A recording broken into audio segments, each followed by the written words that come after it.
Hola, voy a iniciar mi sesión en este tipo de sesiones adaptadas a los tiempos que nos toca, que trata sobre la afectación hepática en la paciente gestante. Para ello, voy a hacer una pequeña introducción previamente sobre pequeños cambios o consideraciones que hay que tener en cuenta que ocurren en el hígado durante la gestación. Posteriormente nos centraremos en hablar de entidades propias del embarazo que cursan con afectación o pueden cursar con afectación hepática. Y por último, hablar de matices o diferencias que hay en el manejo de este tipo de pacientes en relación a la hepatopatía que existen o que existen, sí, que coexisten en otro tipo de pacientes y que coexisten en el embarazo, bien porque sea una entidad que ya se padezca previamente o porque se desarrolle durante el mismo sin ser exclusiva de este periodo. Haciendo una pequeña introducción previa, sabemos que la tendencia en los últimos años es hacia el aumento de enfermedades hepáticas crónicas en las mujeres, bueno, en pacientes cada vez más jóvenes, y esto afecta de manera directa a las mujeres en edad fértil, y que hasta un 3% de las gestaciones sufren algún tipo de complicación hepática. Como hemos dicho, este tipo de complicaciones las podemos dividir entre aquellas entidades que son propias de la gestación y en aquellas entidades que bien se padecen previo al embarazo o que coinciden con este. Hay que saber, hay que conocer que, al igual que ocurre con otros muchos órganos, durante el embarazo hay una serie de cambios fisiológicos que afectan al hígado. Existen unos cambios en diferentes parámetros hepáticos que entran dentro de la fisiología normal de la gestación y que pueden hacernos cometer errores bien por interpretar como patológicos hallazgos que, repito, son fisiológicos, o incluso por lado contrario, menospreciar diferencias o diferentes hallazgos pensando que son fisiológicos y que no lo son en exceso. Si, por ejemplo, pues sabemos que la albúmina cae por lo general, debido a la evasión de volumen, en la paciente embarazada, y cómo hay un aumento de fosfatasa alcalina también marcado durante la gestación. Además, dado a los cambios que se producen en la cavidad abdominal, el hígado se convierte en un órgano difícil de explorar, con una difícil palpación, y ocurre que de manera fisiológica diferentes hallazgos que encontramos en la exploración física de diferentes patopatías crónicas aquí son hallazgos fisiológicos y normales, como pueden ser el edema palmar, la telangiectasia o los angiomas graniformes. Además, tenemos que saber y conocemos todos que el manejo de la paciente embarazada, tanto en uso de medicación y tratamiento como a la hora del manejo diagnóstico, cambia y tiene sus peculiaridades a las que nos tenemos que adaptar. Así se intenta siempre unas técnicas diagnósticas que sean lo menos invasivas posible, tanto para la madre como para el feto, habiendo técnicas ampliamente aceptadas, como pueden ser la ecografía, otras que tienen sus restricciones, por ejemplo la resonancia magnética, que está aceptada siempre y cuando no se utilice contraste con gadolinio, y técnicas que se intentan evitar, como la biopsia hepática, técnicas que tienen su momento ideal para intentar y que se debe retrasar hasta entonces si se puede, como la endoscopia en el segundo trimestre, o técnicas que no están aprobadas para realizar durante la gestación, como el TAC con contraste o el TAC o la elastografía, el FibroScan, por ejemplo. Respecto a los fármacos, sabemos que existen diferentes clasificaciones en función de cómodo adecuado, los diferentes estudios que se han desarrollado para su uso en embarazadas o no y los efectos que se han demostrado durante la gestación, conociendo diferentes fármacos que van a ser herramientas útiles en estas entidades, bien por demostrarse seguros, durante toda la gestación, no al menos en algunos momentos, como por ejemplo la rifampicina, que se ha visto que pues, es segura de utilizar siempre que cuando se utilice, por ejemplo, en el tercer trimestre, o como fármaco utilizado ampliamente, tanto en cuadros que vamos a ver, pues no tienen ningún tipo de problema y son aceptados y ha aceptado su uso durante toda la gestación. Aquí hay una tabla con los principales fármacos usados en las entidades que vamos a ver posteriormente, como por ejemplo, a la hora de, y lo veremos, diferentes fármacos que se utilizan en hepatitis virales estarían aprobados y algunos, como por ejemplo la ribavirina, por ser beta-teratogeno, estarían contraindicados. Hablando y centrándonos ya en enfermedades hepáticas que aparecen propias de la gestación, vamos a hablar en primer lugar de la hiperémesis gravídica. Antes, hablar de cómo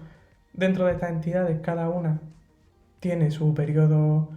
o su etapa predominante en el embarazo. Así, por ejemplo, la hiperémesis gravídica es un cuadro que aparece fundamentalmente en el primer trimestre, otro, como los trastornos hipertensivos, el síndrome de HELP, aparecerá en etapas más tardías del embarazo, incluso en el posparto. Hablando de la hiperémesis gravídica, ahora sí, es una entidad que va a predominar, como hemos dicho, en el primer trimestre, en el que va a haber una afectación hepática en casi el 50% de los casos, que afecta a un 3,03 hasta un 2% del embarazo. Se define como un cuadro de vómito y náusea intensa que van a condicionar un estado de malnutrición y deshidratación en la paciente, que le va a conllevar una pérdida de peso definida por hasta una pérdida del 5% respecto al peso previo antes del embarazo, una pérdida de peso de más de 3 kilos. La patogenia no está del todo esclarecida, parece que intervienen factores hormonales, una alteración de la motilidad propia del embarazo a nivel intestinal, incluso factores genéticos. Los factores de riesgo que se han asociado a esta entidad serían aquellas gestantes jóvenes, primíparas y obesas y no fumadoras. A la hora de evaluar la gravedad del cuadro, será fundamental valorar el grado de deshidratación y de celuloria a través de los diferentes estudios analíticos. Una de las potenciales complicaciones más graves de esta entidad es asociada al déficit de vitamina B, sería por ejemplo la aparición de una encefalopatía de Wernicke. A nivel hepático, como hemos visto, hay cambios hasta el 50-60% de los casos, que generalmente es un aumento leve en la enzima hepática y enzimas de colestasis, fundamentalmente fosfatasa alcalina, y puede haber un aumento de bilirrubina que no suele superar los 5 miligramos de cilitro. Siempre que haya una afectación hepática será fundamental descartar una hepatopatía, otro tipo de afectación, otro tipo de hepatopatía mediante una prueba de imagen, generalmente una eco. Y aunque no está del todo esclarecido, parece que la principal teoría que apoya el daño hepático, la afectación hepática en este caso, en esta entidad, es el daño celular bien derivado de la deshidratación, la malnutrición o por el aumento de citocinas y diferentes enzimas proinflamatorias que aparecen en la placenta. Veremos que esta entidad o la afectación hepática se resuelve cuando cesa el cuadro de hiperemesis. Por tanto, el tratamiento va a ir destinado generalmente a corregir los síntomas en los casos moderados, bien mediante el cambio en el estilo de vida o pequeños fármacos que intenten evitar esas náuseas y esos vómitos, mientras que los cuadros graves que requieran ingreso hospitalario va a ser necesario en algunos casos bien el soporte con fluidoterapia o incluso soporte nutricional, bien de nutrición enteral o incluso parenteral. Siguiente entidad, la colestasis gravídica, una entidad que va a aparecer en 1 de cada 2.000 o 8.000 embarazos, que afecta principalmente al embarazada en el tercer trimestre y se puede extender hasta las 4 semanas por parto, y cuya patogenia se basa en una mutación en la bomba exportadora de sales biliares. Esto va a condicionar un aumento en sangre de ácido cólico principalmente y también ácido querodesoxicólico. Parece que además de esta mutación en la bomba exportadora intervendrían factores hormonales como el pico de estrógenos que aparece en el segundo y principalmente tercer trimestre del embarazo, o como diferentes alteraciones en el metabolismo de la progesterona pueden sobresaturar este transporte de ácidos biliares, aumentando su concentración en sangre. Factores relacionados con esta entidad: una historia familiar previa de esta entidad, episodios en embarazos previos de colestasis gravídica o la aparición de colestasis en tratamientos previos con anticonceptivos. El diagnóstico se va a determinar mediante el aumento de la concentración de estos ácidos en ayunas, definiéndose por un aumento de más de 10 milimoles, por una cifra superior a 10 milimoles litros, y las principales manifestaciones clínicas van a afectar, podemos diferenciar entre las que afectan a la madre o las que pueden afectar al feto. El síntoma principal en la madre va a ser el prurito de predominio nocturno, y cuando hay una implicación hepática generalmente va a acompañarse de epigastralgia, dolor en hipocondrio derecho e incluso presencia de ictericia. Principalmente vamos a encontrar una elevación de fosfatasa alcalina, aunque no va a superar por lo general 4 veces el límite superior de la normalidad. Un aumento de bilirrubina que generalmente no va a aumentar de 6 miligramos decilitros. Puede haber también un aumento leve de enzima hepática y la gamma GT puede aumentarse en un 30% de los casos, pero en la mayoría hasta el 70% será normal. Cuando hay un déficit además asociado de vitamina K secundario al cuadro, puede aumentarse el tiempo de protomina, pero no tanto por una afectación de la coagulación como tal, por un daño hepático.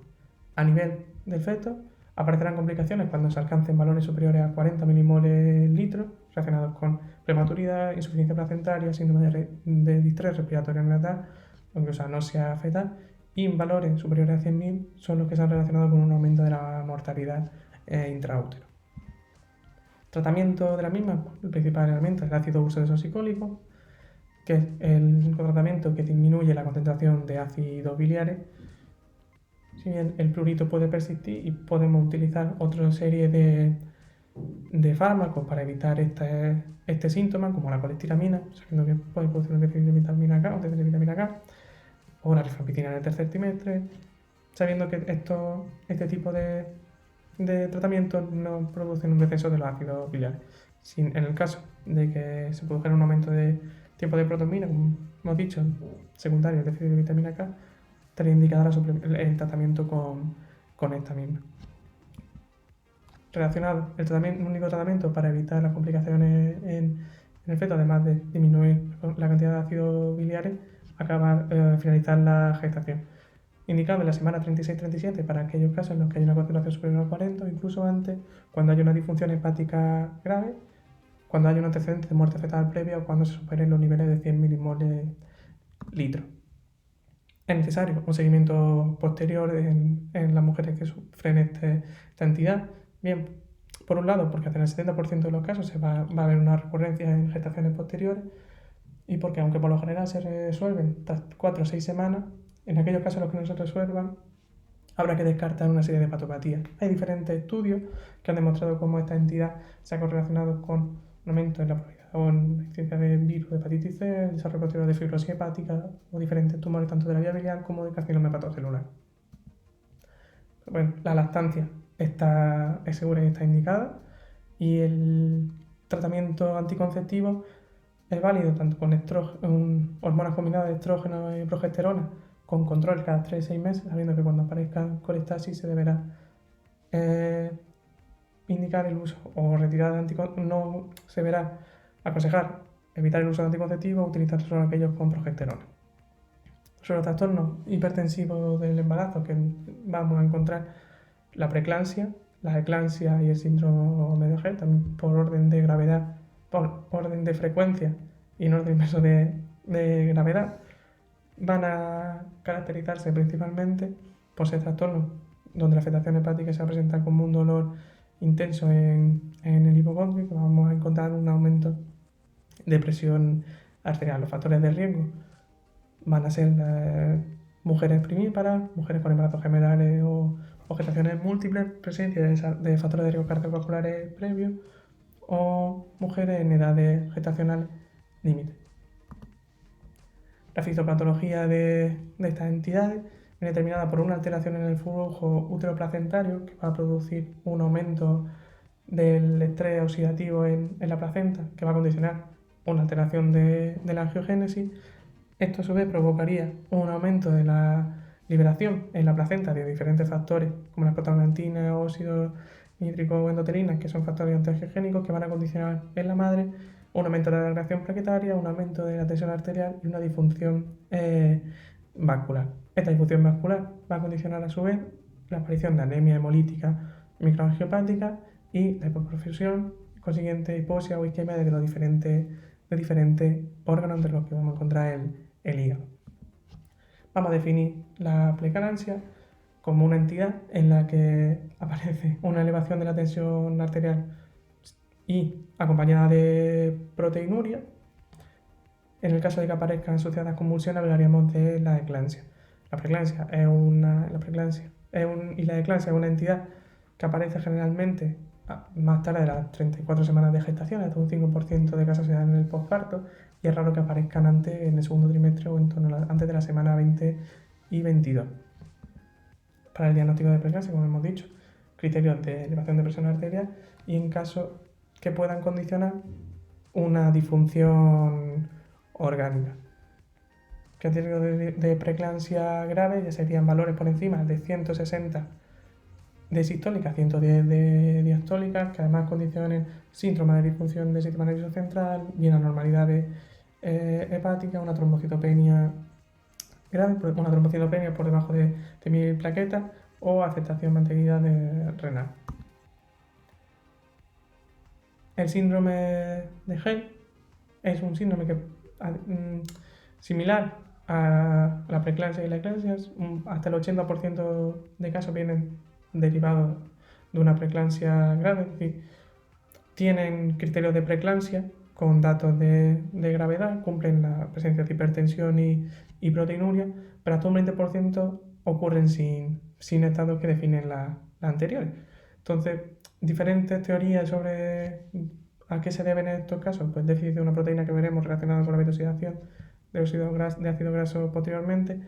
o alteraciones en la vía del complemento. Es una entidad que va a aparecer de manera similar que la anterior, aunque puede aparecer con mayor frecuencia que la última en el posparto, afectando casi al 30% hasta un 30% del síndrome de Hell va a aparecer en este periodo, y se define por el acrónimo de hemolisis, elevación de enzimas hepáticas y plaquetopenia. Existe una clasificación normal, la clasificación de Mississippi, donde utilizado en ocasiones por obstetras y ginecólogos para valorar diferentes grados de gravedad en función de los distintos parámetros analíticos que definen las anteriores. La fisiopatología, como hemos visto del cuadro, a nivel hepático, va a producir una disfunción hepática o incluso la presencia de hematomas o hemorragia subcapsular. Las lesiones que aparecen generalmente se deben a depósitos de fibrina que producen una obstrucción en los sinusoides, la isquemia derivada de la hipoperfusión que aparece tras la disfunción vascular o el vasoespasmo. Como hemos visto, la afectación hepática en un primer momento se va a manifestar generalmente por dolor en el hipocondrio derecho, va a haber un aumento de transaminasa por encima de 5 veces el límite superior de la normalidad, que va a aumentar conforme se vaya agravando el cuadro, y hasta ahí que puede aparecer en el 30% de las preeclampsias, pero en el 100% de los cuadros de síndrome de Hell. Va a haber una ictericia hasta en el 40% de los cuadros y una hiperbilirubinemia que generalmente no va a aumentar de 6 miligramos de decilitro. En el caso en el que esto aumente, deberemos buscar y descartar complicaciones. Por ello será necesario realizar una prueba de imagen para buscarlas. Las principales complicaciones hepáticas derivadas, como hemos visto, de la patología va a ser el infarto hepático, la aparición de una hemorragia o hematoma subcapsular o la ruptura hepática. La aparición de esta se va a manifestar generalmente por un dolor intenso en el hipocondrio derecho, una situación de shock hipovolémico o la presencia de hemoperitoneo. A mayor gravedad del cuadro, mayor riesgo de que aparezcan estas entidades, por tanto aparecerán generalmente en el síndrome de Hell y suponen una mortalidad materna de hasta el 16%. El tratamiento de todos estos cuadros se va a fundamentar en un tratamiento antihipertensivo. En el caso de la preeclampsia leve, puede bastar con ello. En el caso de la preeclampsia grave o síndrome de Hell, será necesario el fin de la gestación en la semana 34 o antes, incluso si hay una disfunción orgánica importante. Además, en este trastorno, en el síndrome de Hell, será necesario un soporte hemodinámico y la corrección de la coagulación. Es importante el tratamiento precoz, pues el que evita principalmente la afectación hepática. A la hora de tratar las diferentes complicaciones que hemos visto, el hematoma contenido realmente se puede tratar mediante una antibioterapia profiláctica junto con un soporte hemodinámico y de coagulación, incluso siendo requerido en algunos casos incluso la transfusión,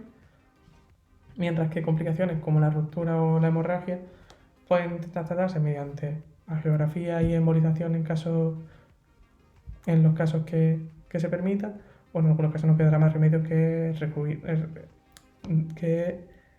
requerir cirugía mediante el packing o bien mediante la ligadura de la arteria hepática que esté dañada. La última entidad propia del embarazo, el hígado graso agudo en este periodo, es una entidad que aparece generalmente en el tercer trimestre de embarazo y puede afectar a 1 de cada 7.000 o 15.000 embarazos y se asocia a una mortalidad fetal hasta el 20% y una materna cercana al 10-15%. La biopatogenia y el por qué se produce esta entidad se debe a un déficit de una proteína, de la proteína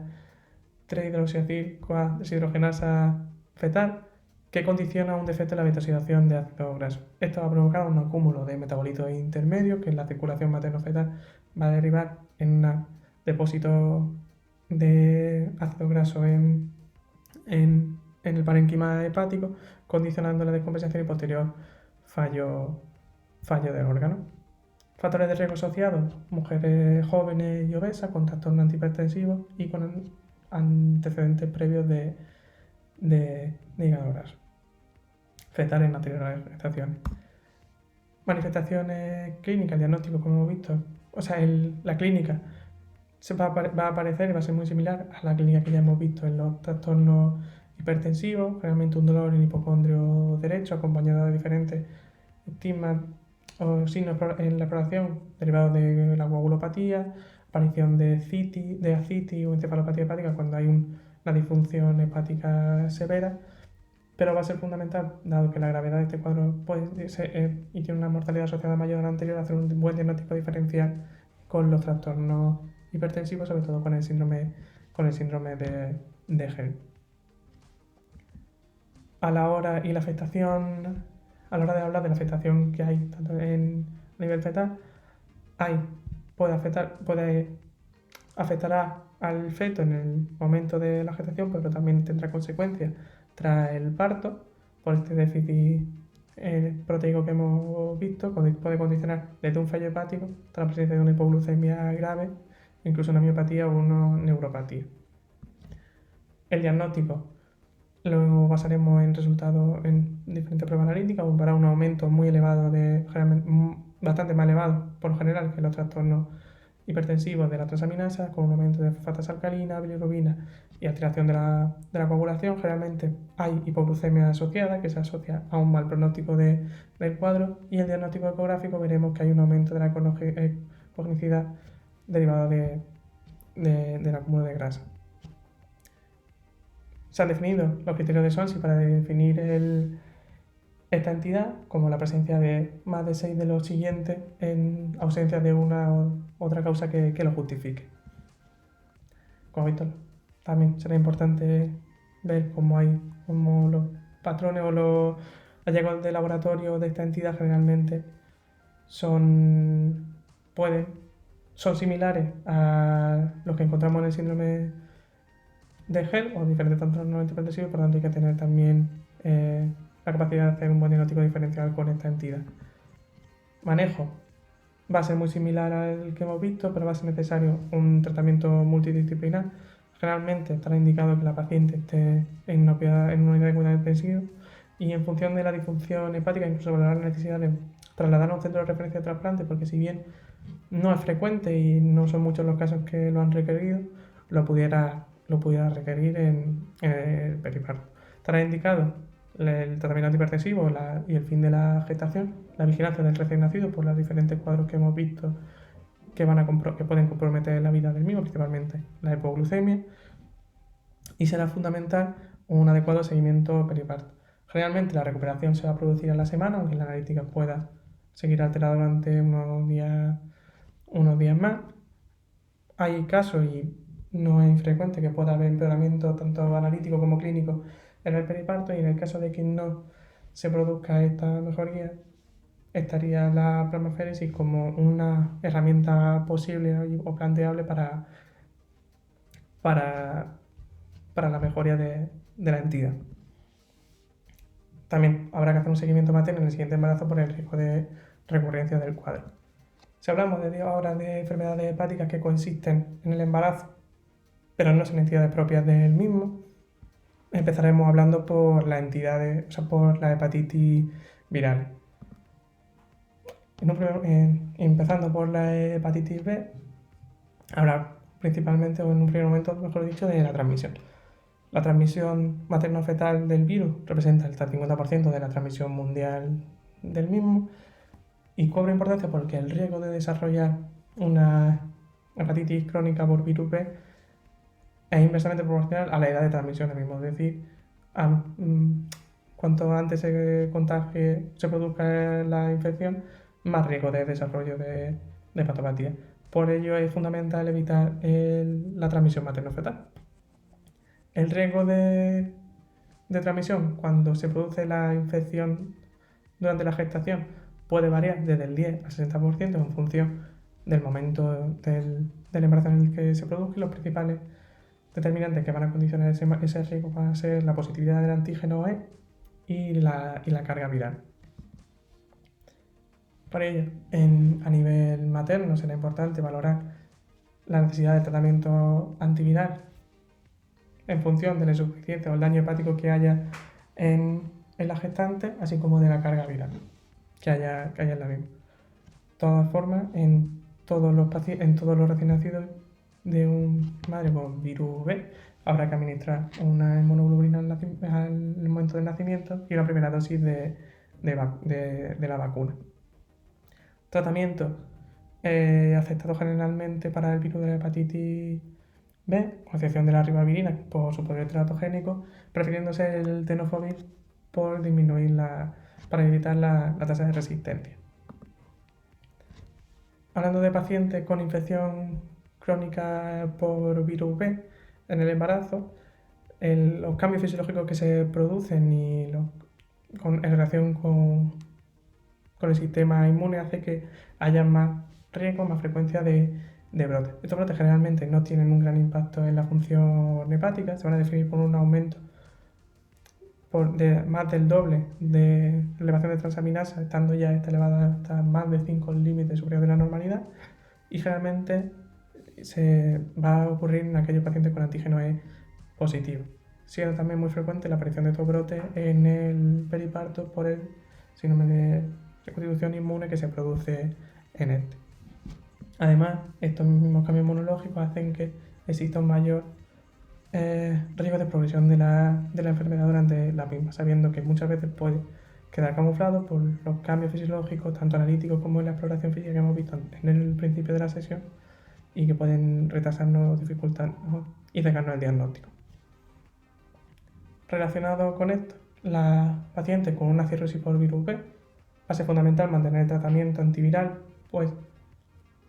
en la mujer se asocia con un aumento de trastornos hipertensivos de los que hemos visto anteriormente, un aumento en el riesgo de desprendimiento placentario o de hemorragia periparto. A nivel del feto, un mayor riesgo de crecimiento intrauterino restringido, prematuridad o infección en el periparto. A la hora de valorar el tratamiento en estos pacientes habrá que poner en balanza el riesgo hepático contra el riesgo fetal, predominando siempre la salud del feto. En general, salvo en pacientes cirróticos, habrá que detener el tratamiento antiviral, controlándolo con una bioquímica cada 3 meses y hasta 6 meses después del parto, y haciendo una determinación de carga viral en la semana 26-28, bien ante un aumento de la transaminasa. Reintroduciríamos, por tanto, el tratamiento en aquellos casos en el tercer trimestre en los que haya una carga viral por encima de 20.000, con independencia de la elevación de transaminasa, o en aquellos casos en los que se encuentre una elevación de transaminasa por encima de 2 veces el límite superior de la normalidad, con una carga viral por encima de 2.000 en aquellos pacientes con antígeno E negativo y por encima de 20.000 en pacientes con antígeno E positivo. Respecto al virus C, que hablaremos un poco menos, la transmisión materno-fetal aproximadamente del 5%, sin embargo se ha visto como cuando hay una coinfección con el virus del VIH esto aumenta hasta el 20%. Factores de riesgo para esta coinfección: pruebas invasivas tanto neonatales como obstétricas, desde técnicas como amniocentesis u otro procedimiento ginecológico, o procesos como una rotura prolongada de membrana durante más de 6 horas. Hay que destacar que generalmente la infección aguda es poco relevante y es raro que se produzca durante la gestación. No existe una inmunoprofilaxis como el virus B y generalmente el tratamiento no está recomendado durante el embarazo, por lo que la única solución que hay sería evitar o controlar la infección antes del embarazo. Sin embargo, hay un estudio en fase 1 con la combinación de lidapavir, sofosbuvir, que se encuentra actualmente en desarrollo, que parece que puede en un futuro ser el tratamiento combinado que se le pueda indicar en estos tipos de pacientes. Respecto a la hepatitis E, parece que los genotipos 1 y 2 son los que más implicación tienen en el embarazo y con un riesgo de sufrir una insuficiencia hepática importante, generalmente en el tercer trimestre. Por tanto, ante un cuadro de disfunción hepática habrá que descartar y tener en cuenta la posibilidad de que se trate por un virus E y habrá que hacer un diagnóstico psicológico por carga viral. Está contraindicado el tratamiento antiviral con ribavirina e interferón por el riesgo de teratogenia y habrá que plantear el trasplante en caso que haya una insuficiencia hepática grave y el fin de la gestación cuando sea necesario. Respecto a la hepatitis autoinmune, el estado preinflamatorio y los cambios fisiológicos que hemos visto en el embarazo hace que haya un aumento de brotes, se van a producir hasta un 20% durante la gestación y hasta un 80% en el posparto debido al síndrome de adaptación inmunitaria que hemos visto. Estos se van a deber y están relacionados generalmente con un mal control de la enfermedad previo al embarazo y a la suspensión o a la ausencia de tratamiento inmunosupresor en la misma, y va a condicionar un aumento del riesgo de insuficiencia hepática y fallo hepático grave, complicaciones fetales y obstétricas y hasta la muerte fetal. El tratamiento es seguro y está indicado y ha de mantenerse durante la gestación, sobre todo en la afección al microfenolato, que es teratogénico, pero la acetoprina se ha demostrado que es segura. Sobre el hígado graso no alcohólico, sabemos que en el primer y segundo trimestre la hiperfagia materna puede aumentar la lipogénesis, el aumento de lipólisis por el catabolismo en el tercer trimestre, que aumenta la cantidad de ácidos grasos libres, o el aumento de resistencia a insulina que se produce en la gestación, puede hacer o acelerar la evolución de esta entidad. Se ha correlacionado con diferentes complicaciones tanto maternas como de diabetes gestacional, desarrollo posterior de alteraciones del metabolismo glucémico y progresión de la enfermedad hepática con diferentes trastornos obstétricos, por lo que será fundamental la vigilancia tanto en el embarazo como posparto. Sobre la cirrosis hepática, los cambios fisiológicos que se producen en el embarazo con un aumento de presión portal y el volumen y compresión de la vena cava hace que aumente esta presión portal con el desarrollo de complicaciones como ascitis o varices esofágicas, con un aumento en el riesgo de complicaciones tanto maternas como fetales, como desprendimiento de placenta, un feto pequeño paso gestacional o partos pretérmicos. A la hora de manejar estas complicaciones, la ascitis se manejará generalmente igual que en un paciente no gestante, sabiendo que no se debe usar la espironolactona. Para la varices esofágica, el betabloqueo como profilaxis estará indicado y es seguro. La endoscopia para el screening o para ligadura ha de intentar realizarse en el segundo trimestre cuando es seguro, y para el sangrado deberá priorizarse la ligadura frente a la esclerosis, estando esta indicada siempre que no se use análogos de la vasopresina. Sobre el síndrome de Buchiari, que aparece hasta el 22% de todos los casos, aparece bien en gestantes, pacientes que han tenido un recién nacido en los últimos meses, o en pacientes con un consumo de anticonceptivos debido al aumento de la hipercoagulabilidad que se produce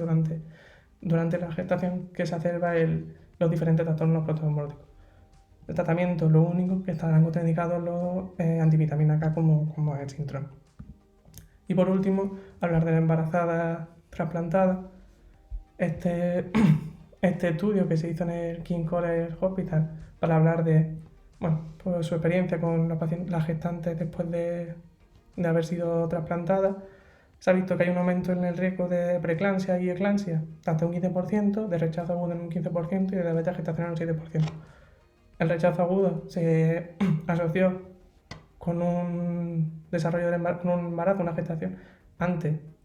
del primer año post trasplante, y a nivel fetal se ha asociado con un aumento de la prematuridad y del bajo peso. Generalmente el tratamiento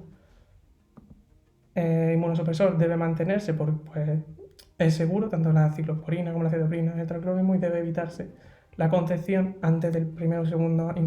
año de post trasplante. Y esto ha sido todo.